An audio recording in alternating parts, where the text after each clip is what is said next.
Ozempic, Wegovy, Mounjaro, the GLP-1 injections.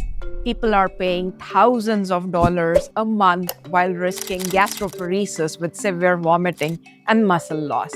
Here's what most doctors don't have time to explain in that 10-minute visit. Your body already makes the GLP-1 hormone. Your internal pharmacy isn't broken, it may just be switched off. And today, I'm going to show you 5 foods most likely already in your kitchen that can switch it back on. If you struggle with cravings, stubborn weight, or insulin resistance, you're not weak. Your satiety signal is dimmed, and today we are tuning it back up. In the next few minutes, I'll give you the science behind each of these foods and a simple 21-day protocol. On a quick note, if you missed our last week's video on who should and who shouldn't take Ozempic, then start there first. Food number 1, polyphenol-rich foods, the Akkermansia boost. Pomegranate, dark berries, green tea, extra virgin olive oil, dark cocoa. These don't just act as antioxidants, they feed a powerful gut bacterium called Akkermansia. This microbe is one of the strongest predictors of metabolic health. When it thrives, it signals your gut cells to release GLP-1 continuously throughout the day. The protocol: 1 cup of berries, 2 cups of green tea, and 2 tablespoons of extra virgin olive oil daily. That's it. That's the full dose.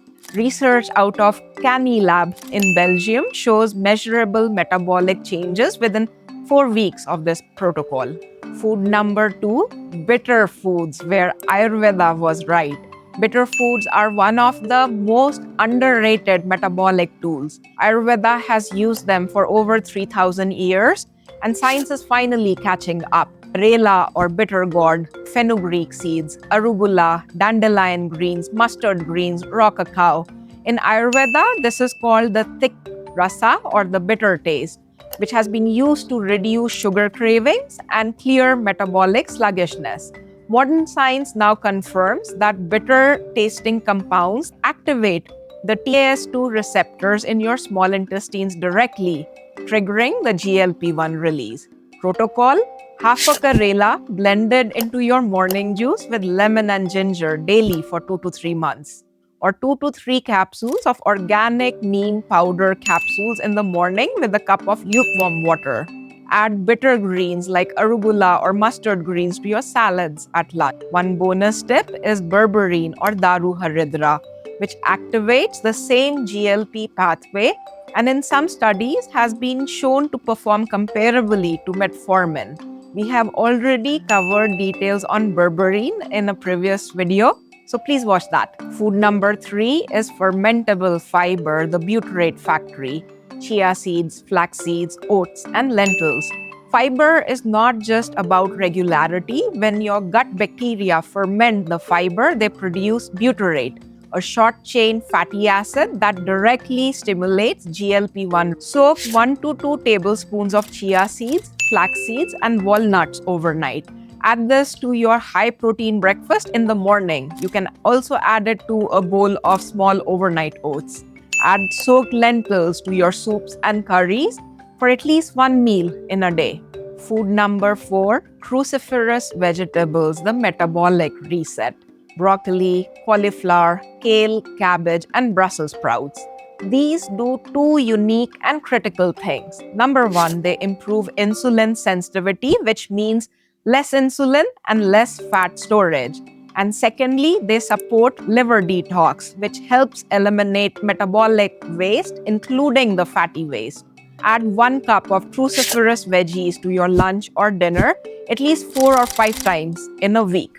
Better insulin sensitivity equals better weight control.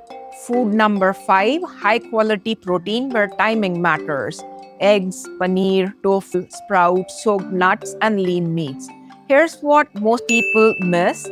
Timing matters more than the quantity.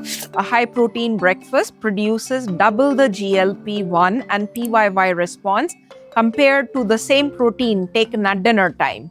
Your hunger hormones follow a circadian rhythm. So that's why eggs keep you full till afternoon, while a bagel leaves you hungry within hours.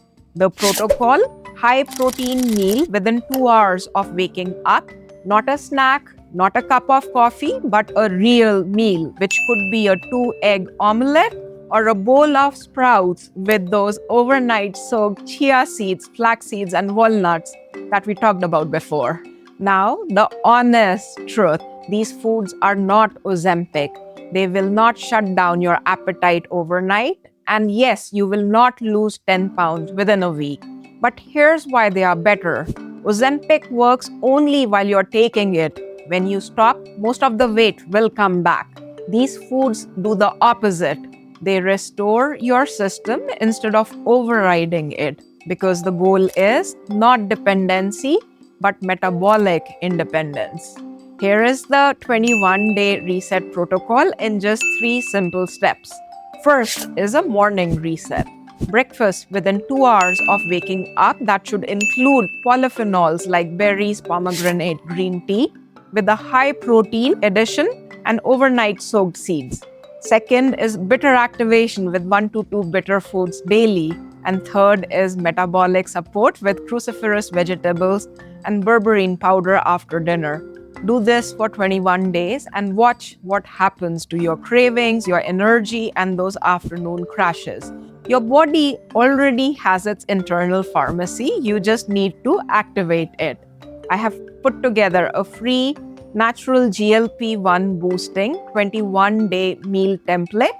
It's in the description below. If you found this video helpful, then please like and share this with someone considering Ozempic. And please follow Healthy Buddha so we can keep making such videos where Ayurveda meets modern science. Till next time, stay healthy, stay well.